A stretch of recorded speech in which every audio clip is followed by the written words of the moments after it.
So what I wanted to talk to you a bit about today is, my experiences of an activist, but more about my influences. Who has provided me with influence and structure for how I am an activist, how I, comport myself in society. And it's been about 30 years since I was last here in Adelaide.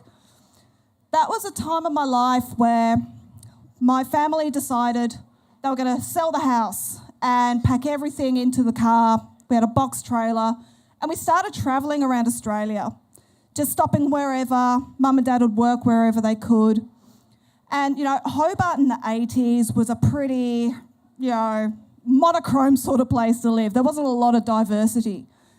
So being able to travel around as a kid and see how different people live and how people are treated in other communities, it really opened my mind to what injustice is.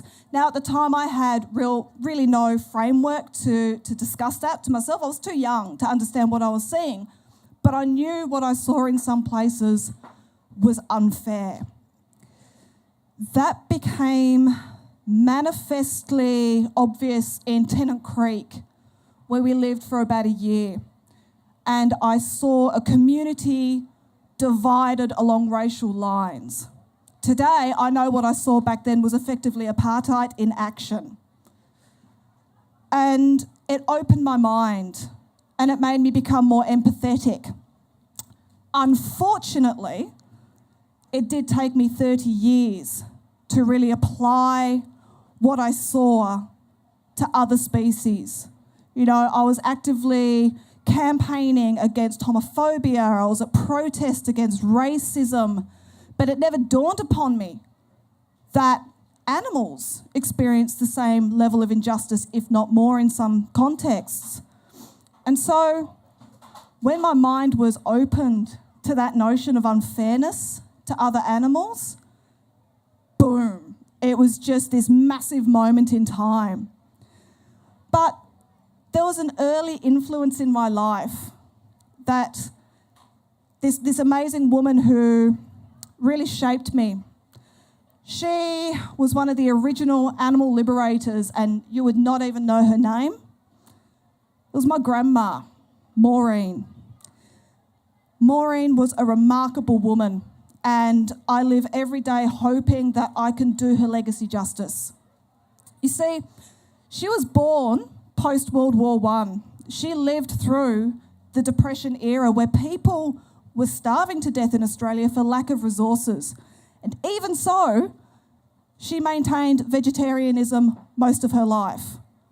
Sure, it's not veganism, but for someone from that era to refuse to eat that which is considered food from that background, that was a pretty strong stance for her to express in the community. And she stole so many animals. This woman, she was 4'11" 3/4, tiny. And it didn't matter if there was a fence or a chain. She was like, there's someone on that chain that needs help. There's someone on the other side of that fence who needs help. And so she'd go in and do it. But of course, those early years of her life was so shaped by the infliction of male violence on a political level, through the wars, on a social level, and domestic violence in her own home. So she'd be going out rescuing animals and living a lifestyle that pushed back against social norms, and she had no platform to defend herself. She didn't have a microphone. She didn't have Facebook. She didn't have family to back her. She didn't have the police to back her. Unfortunately, as a result, whenever people wanted to teach her a lesson, they would go after her animals. Her compassion, her nurturing was weaponized against her. And some pretty horrific things happened. I'm not going to go into details, but suffice to say, she was on her own in this. And I grew up watching a constant stream of the most abused, maltreated beings who would melt for her. She had this magic. the most feral cat would become sedate and calm in her lap. You know, there were horses in paddocks that would bite people who went too close, that would nuzzle into her. You know, she was a Disney princess, really, singing the birds down from the trees. And so I grew up watching her and these beautiful beings coming through, and was realising that maybe unfairness does happen to other people, and that these animals were people in their own right. Now, when my Mormy, my grandma, experienced extreme pushback from the broader community, the police didn't care. Her neighbours didn't care. Society did not care, because it was her needing to be taught a lesson. And I would like to say that things have changed. There have been some significant changes, I won't deny that. But quite recently, something happened to somebody, a great influence on me, that made me realise that maybe things haven't changed the way I thought. Most of you would know Tamara Keneally, an amazing animal rights photographer who has been working on the front lines for years. She's been breaking down a lot of barriers, working mainly by herself or with very small teams. She has exposed the Australian egg industry and other Australian animal exploitation industries with dignity and with grace, and just with this, she can shine a light into the darkest of places and bring that to the world and actually make people acknowledge those beings. She always centres the animals that she's documenting.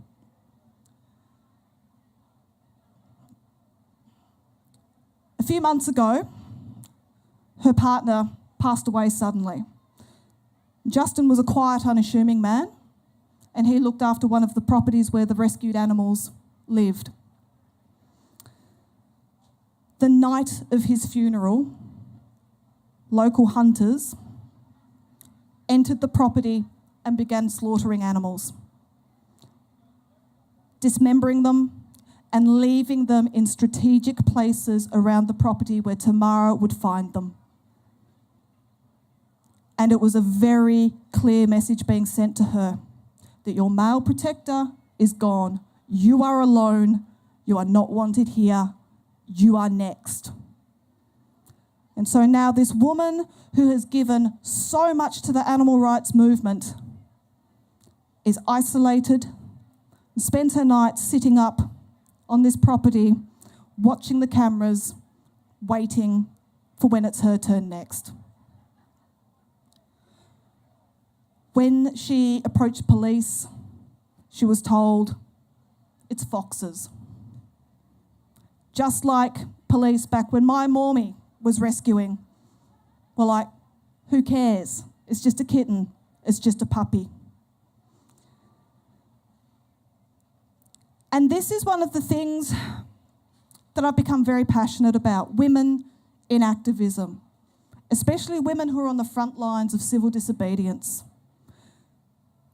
The farming community, slaughterhouses, are hyper-masculinized spaces where men have to clamp down on their emotions. They can't feel. They can't think of the beings that they're torturing and slaughtering as someone.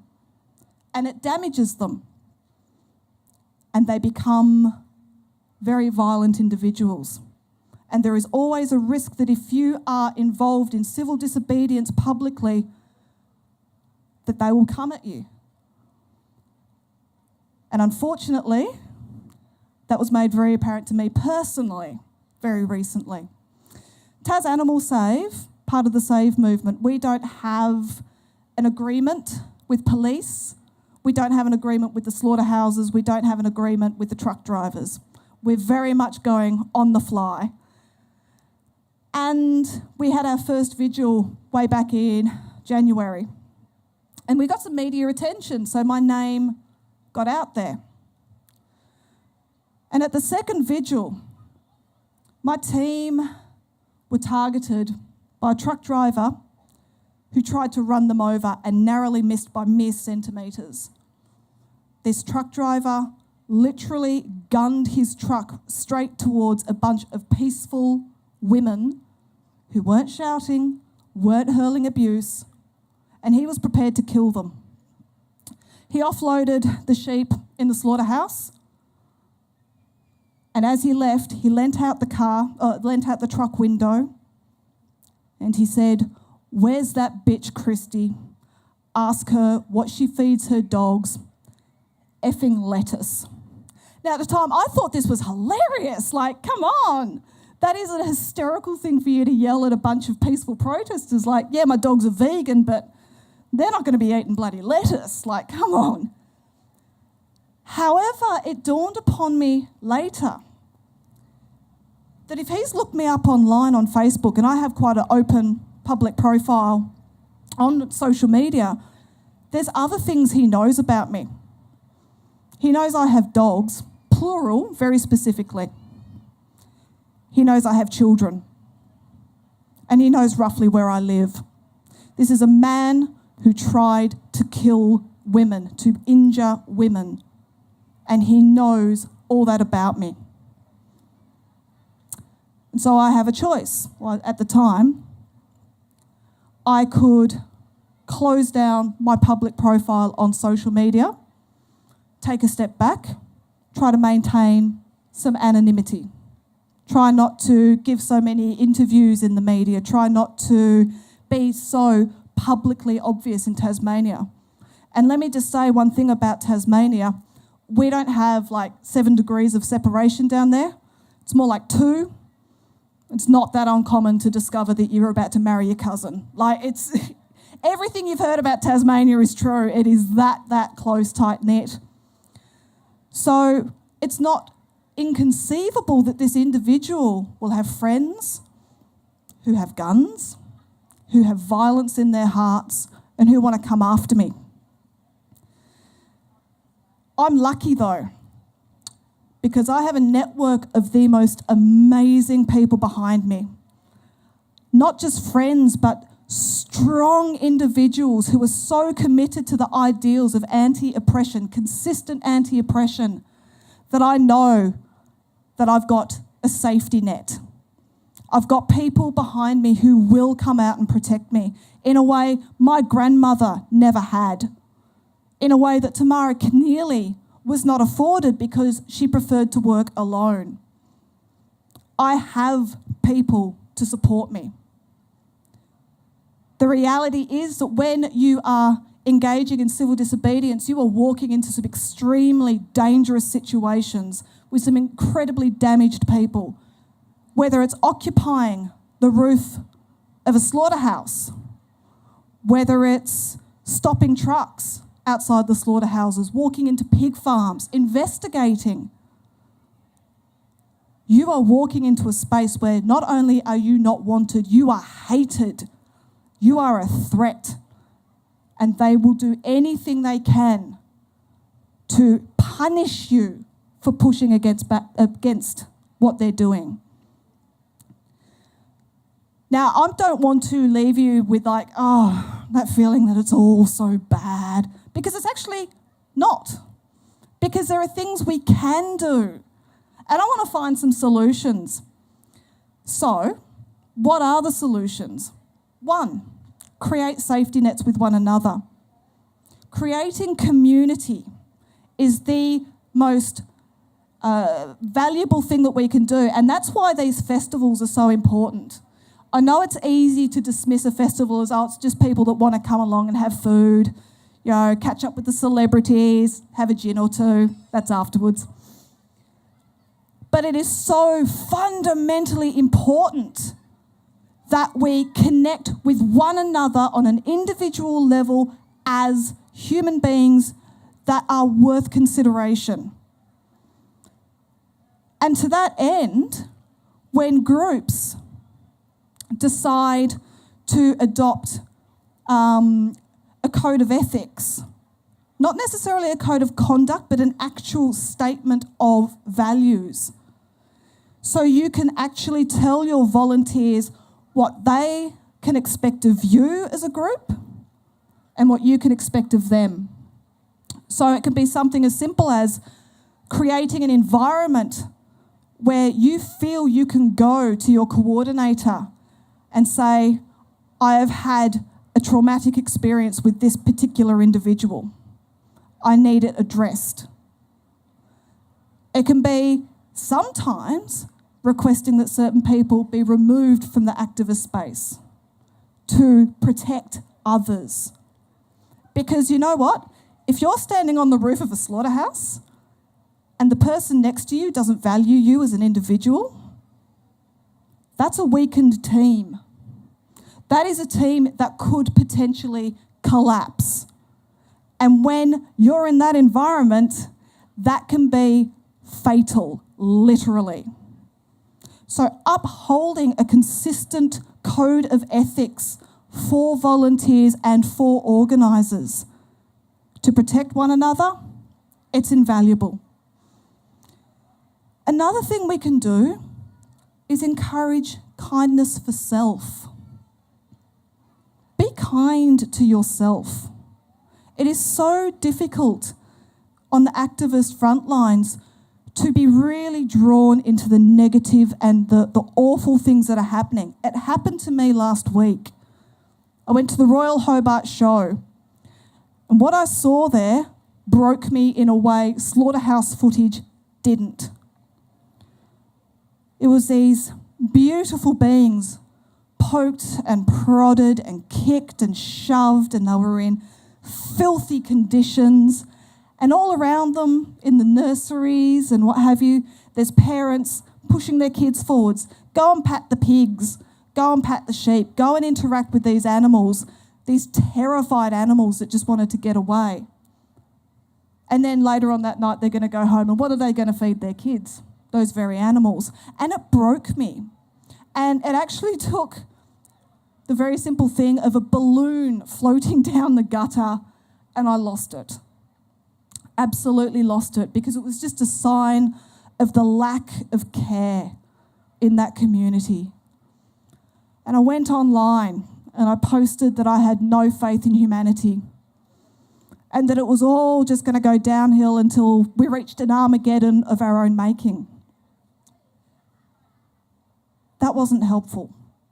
And I can't imagine anybody who is approaching becoming an activist reading that and going, you know what, that's a selling point, isn't it?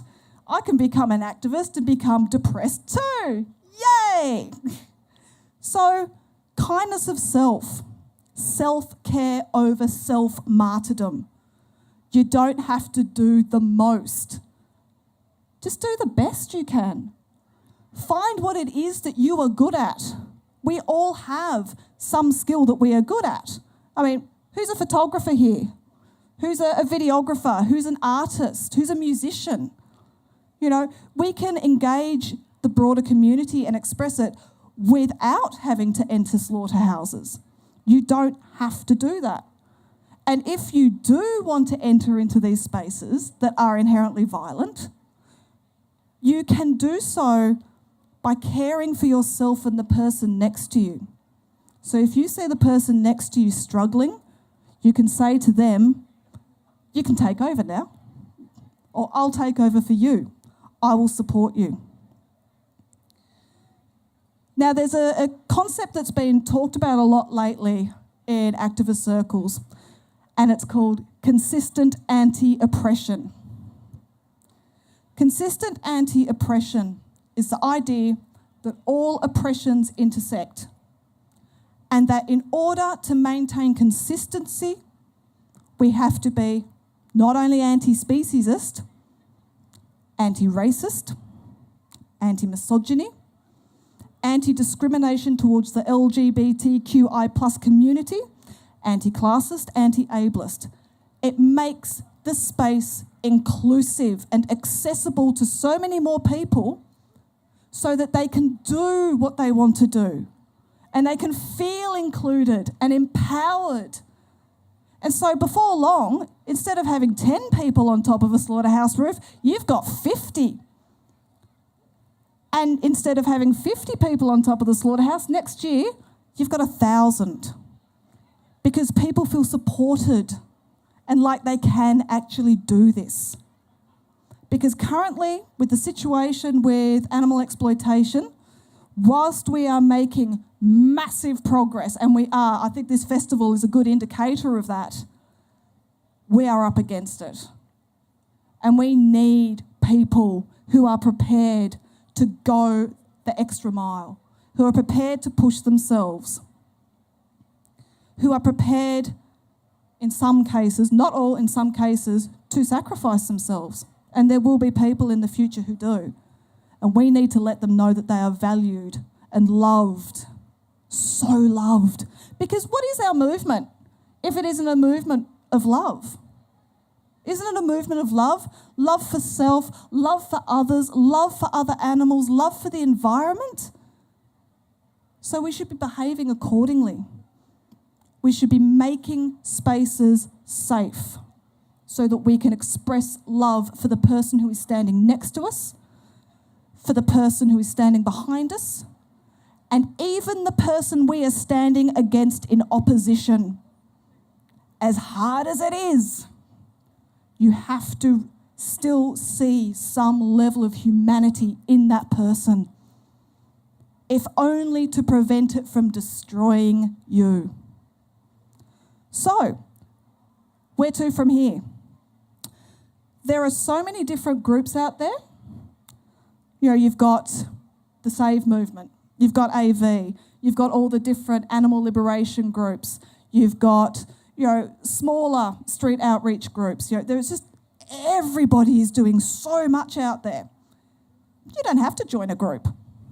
If you would prefer to work alone, do it.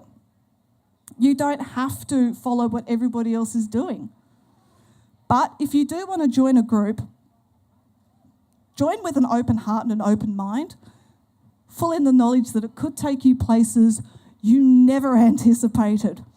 When I joined Animal Liberation Tasmania 2 years ago, this was not something that was going to be happening in my future. Standing in front of trucks was not something that was going to be happening in my future. And now I regularly go up and I've got 20 people who trust me to ask them to stand in front of a truck. I mean, that's just a bit... Does anybody think that's surreal, that there are actually people who are trusting me with that decision? My husband certainly thinks it's a bit odd. Knew you'd like that. So, enter into activism at the level that you feel comfortable. And it can be, like I said, it can be anything.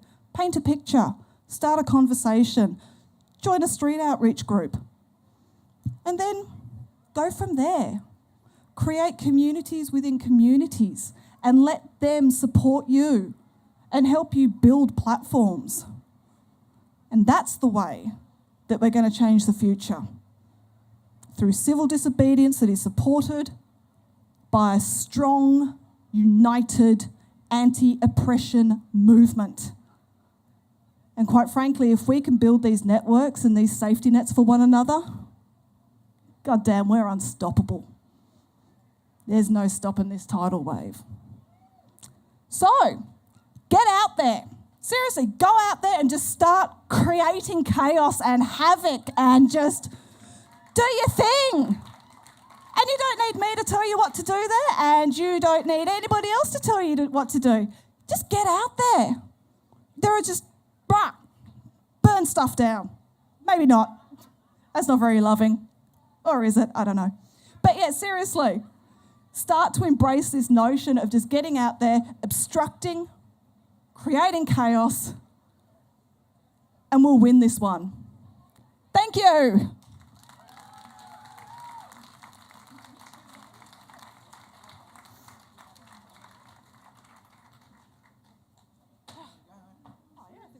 Sick. All right.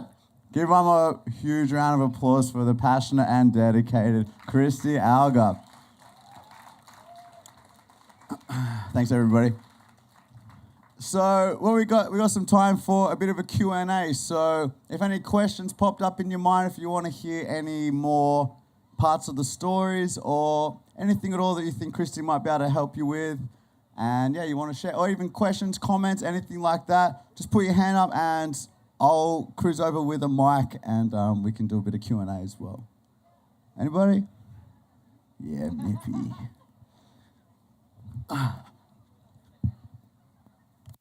What inspired you to go vegan and what drives you to keep wanting to fight for animals? Good question, Mippy. Mippy, what time's your speech?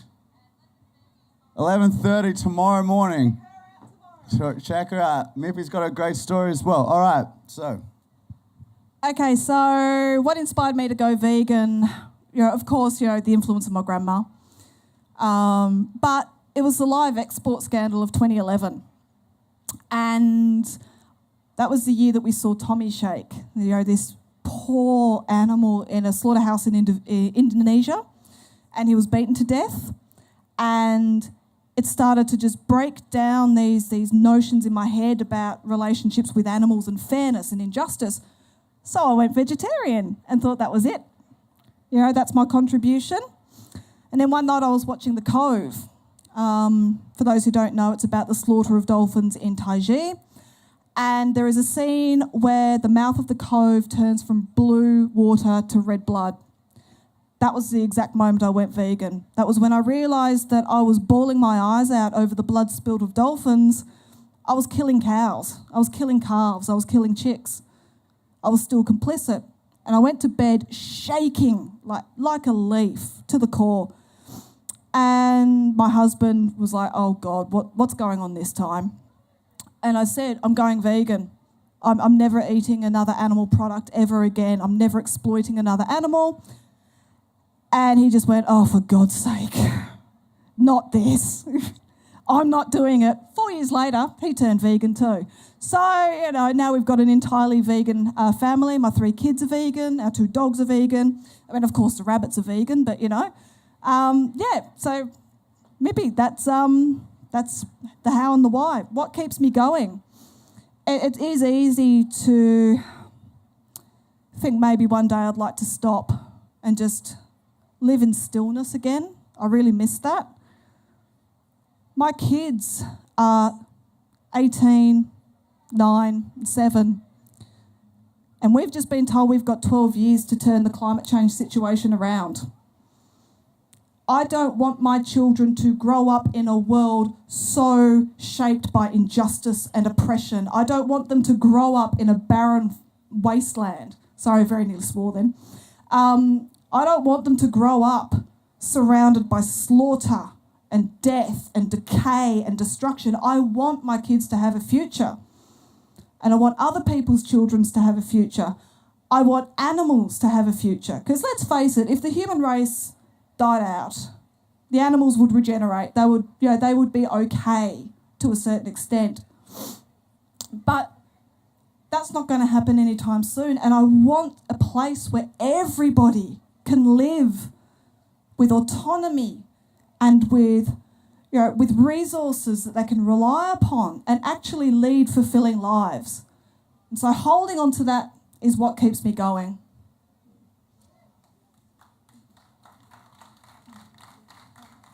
I think James has buggered off. Any more questions at all? I'll tell you about Big Ears quickly. All right. This place, Big Ears Animal Sanctuary, it's in Longford, Tasmania. They rescue predominantly rabbits, but they have donkeys, goats, sheep, cows, you name it, they've rescued the animal. It's run by Jackie and Brett Steele. Some years ago, Jackie was diagnosed with terminal breast cancer, and it is the sheer force of love for the animals that keeps her going.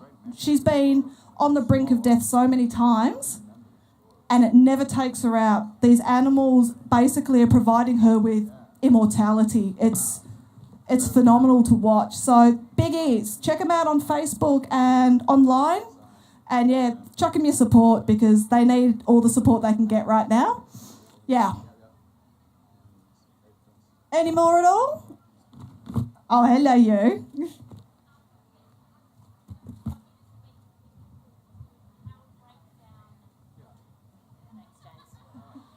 Yeah, I was just wondering if you could speak to how we break down and combat division within the activist community. Your thoughts on that? Great question. Yeah, that's a really tricky one because some people perceive this division in the movement from a completely different lens. You've got the one side that says it is divisive to not want there to be racism, misogyny or homophobia, etc. in the movement. And then you've got the other side that's saying it is divisive to allow people in the movement who are racist, misogynist, etc. And unfortunately, it's one of those things that when you do try to tackle it, it creates a massive shitstorm. I think one of the first things we need to start embracing is call in culture as opposed to call out culture as a first resort.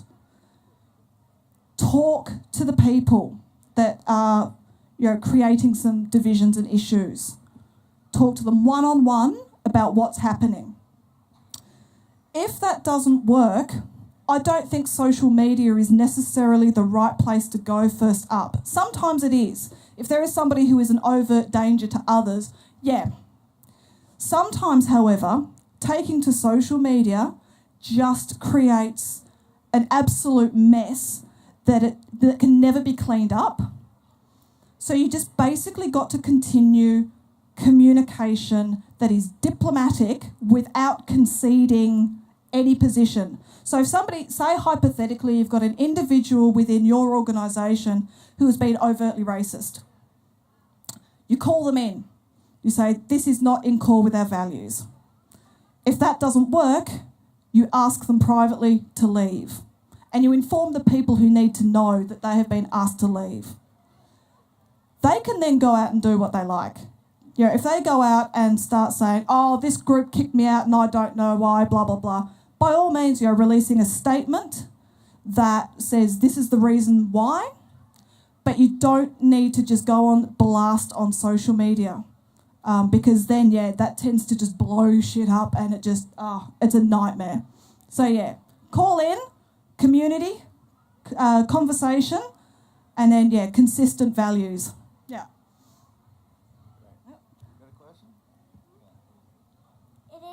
It is that I'm a vegan and I don't eat any animals or anything that comes from animals, so I don't hurt animals. And that is so beautiful, honey. And that actually makes me a bit teary. That's just... Yes. Thank you so much. Anyone else got any questions or comments, anything like that? Oh, here we go. I just wanted to know, being a mother, how do you deal with the backlash, if any, of having your children on a vegan diet and your activism? So my two daughters are activists. My son is disinterested. He's more interested in dinosaurs than activism. That's cool. We actually don't get a lot of backlash over the vegan diet, although, of course, other people do. But, the proof is in just looking at them. They're healthy, they're strong, they're hitting their milestones, they're doing well at school. The school's pretty accepting and accommodating as well, which is good. My eldest daughter, Hazel, she is getting into animal rights photography. She's copped a lot of pushback from teachers and from classmates. I've raised her according to my feminist ideals to just take no shit. And she doesn't take anything. She's not rude about it, and she doesn't need to shout and stamp her feet, but she's just like, nah, not happening today, mate.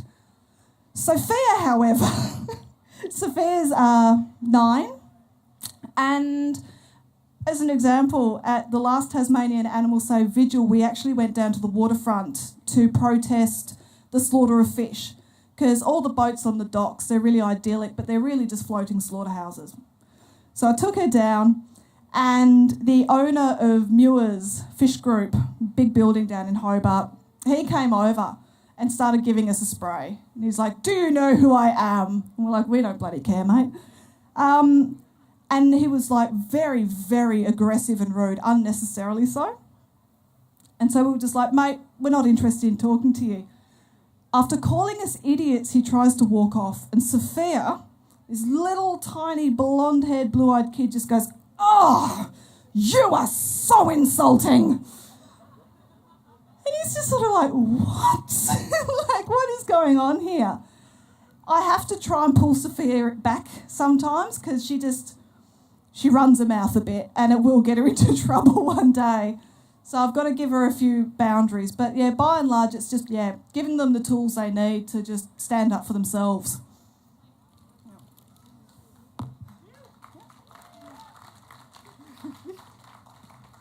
Questions, comments, anybody else? All right, next time. Yo, one more. Thanks. Maybe tell us a little bit about why we know you as Kirsty Bunny, Alger. Okay, so around the same time I went vegan, I started rescuing rabbits, and that took over my life for about 5.5 years. I did it privately, by myself, self-funded, and it drove me mad, quite literally. Drove me broke, as rabbit rescue tends to. And, at any one time I could be living with, 30 or 40 rabbits. So I don't do that anymore. I actually stopped actively rescuing because I couldn't help but feel it was a Band-Aid solution to a bullet wound. I was taking in constant numbers of these rabbits, who I love. Seriously, adopt a rabbit. Please adopt a rabbit from somewhere. They're brilliant animals. But no sooner were they rehabilitated and adopted out, the next lot would come in, and it was the same thing over and over again. So I stopped, but I got actively involved in animal liberation, trying to actually close up that bullet wound rather than just trying to put a steri strip over it. So yeah, support rescues, adopt from rescues, donate to them. Same with sanctuaries. They are invaluable, and realistically they're the core of the movement because these places enable animals to speak for themselves. They're not voiceless. They don't need us to speak for them constantly. They can actually tell their own stories. And that's where rescues and sanctuaries are so invaluable. So support them, but also know that there are some people who tried and just had to step away. Yep. Massive round of applause, please. All right, anything else? One last question, perhaps? All right, one. Oh, can I? You go. Oh, we got two more. Is that I don't even I can't even keep a caterpillar alive by trying to keep mice alive. So you look after the caterpillars and keep the mice away from the cat. That's bloody good, That's fantastic. Mate. Good work. That means you got everything the right to the idea. caterpillar.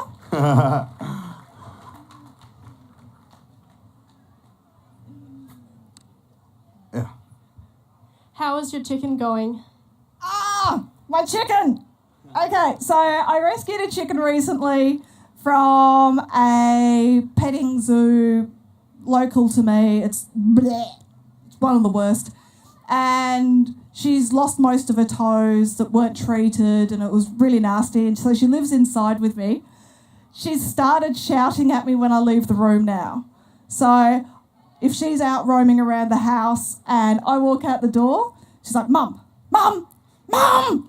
I can't even go to the toilet. You just see this tick, tick, tick, tick, tick, tick, tick, tick up the hallway, and she's got her head poking around the door like, "Hey, Mum, what are you doing?" And, when she's not climbing on the bloody roof, yeah, she's doing well. She's doing very well. All right. Well, it's been a pleasure. Thank you so much for sharing your stories and your inspiration with us all. Please give her a huge round of applause for Kirsty Alger.